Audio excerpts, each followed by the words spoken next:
അദ്ദേഹത്തിന്റെ സുഹൃത്തുക്കൾ അദ്ദേഹത്തിന്റെ കൂടെ നിൽക്കും, എൻ്റെ സുഹൃത്തുക്കൾ എൻ്റെ കൂടെ നിൽക്കും. പക്ഷെ അങ്ങനെയല്ല എന്ന് ഇന്ന് എനിക്ക് പൂർണ്ണ ബോധ്യമായി.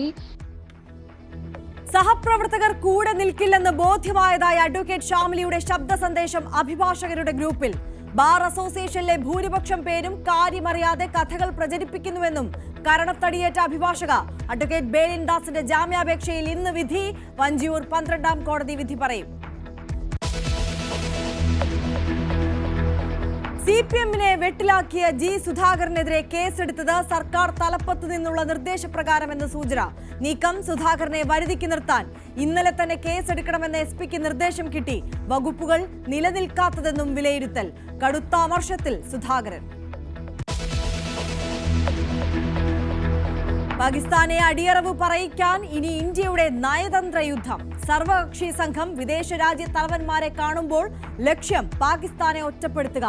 ഭീകരതയ്ക്കെതിരെ കൂട്ടായ്മയ്ക്കും വഴിയൊരുക്കും.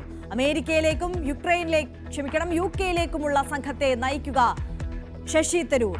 ജോൺ ബ്രിട്ടാസും കനിമൊഴിയും സർവകക്ഷി സംഘത്തിൽ. ഇന്ത്യ നൽകിയ പ്രഹരം സമ്മതിച്ച് പാകിസ്ഥാൻ പ്രധാനമന്ത്രി ഷഹബാസ് ഷെരീഫ്. നൂർഖാൻ അടക്കമുള്ള വ്യോമത്താവളങ്ങളിലെ ആക്രമണം സമ്മതിച്ചു. ഓപ്പറേഷൻ സിന്ദൂരിൽ ഇന്ത്യ തകർത്തത് 600 പാക് ഡ്രോണുകൾ. അഫ്ഗാൻ ട്രക്കുകൾക്കായി അട്ടാരി അതിർത്തി തുറന്നു. വിലക്കിനെതിരെ ഡൽഹി ഹൈക്കോടതിയെ സമീപിച്ച് തുർക്കി വ്യോമയാന കമ്പനി സെലബി. മലപ്പുറം കാളികാവിലെ ആളെക്കൊല്ലി കടുവയ്ക്കായി തെരച്ചിൽ ഇന്നും തുടരും. കടുവയെ തേടി 20 പേരടങ്ങുന്ന 3-അംഗ സംഘങ്ങൾ. ക്യാമറയിൽ കടുവയുടെ ദൃശ്യമുണ്ടോയെന്നും പരിശോധിക്കും. കുങ്കിയാന കുഞ്ചുവിന് പുറമെ കോന്നി സുരേന്ദ്രനും കാളികാവിൽ. ED ഏജന്റ് ചമഞ്ഞ് പണം തട്ടിപ്പിന് പിന്നിൽ ആരെല്ലാം?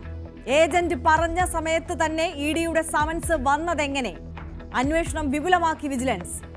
മുഖ്യപ്രതിയുടെ ഫോൺ കോളുകൾ കേന്ദ്രീകരിച്ചും അന്വേഷണം. പിടിയിലായത് കൊച്ചി തമ്മനം, രാജസ്ഥാൻ സ്വദേശികൾ. തിരുവനന്തപുരത്ത് ചാർട്ടേഡ് അക്കൗണ്ടന്റും അറസ്റ്റിൽ. റാപ്പർ വേടനെതിരായ പരാമർശത്തിൽ കേസരി വാരിക എഡിറ്റർ NR മധുവിനെതിരെ കേസ്. കിഴക്കേക്കല്ലട പോലീസ് കേസെടുത്തത് CPM പ്രാദേശിക നേതാവിന്റെ പരാതിയിൽ.